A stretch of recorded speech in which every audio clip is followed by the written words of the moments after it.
俗话说，翅膀没硬别乱飞。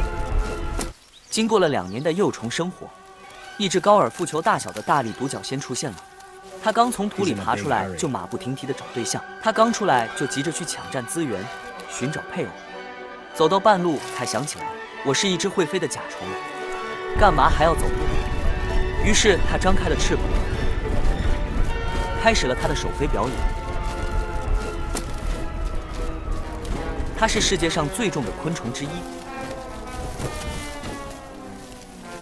算了，为了赶时间，还是走路吧。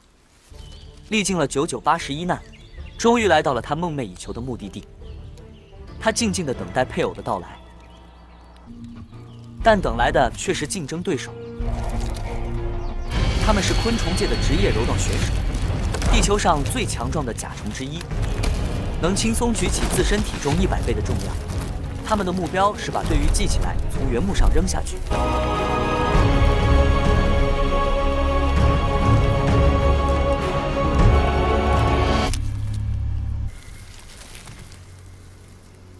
原木是他的了。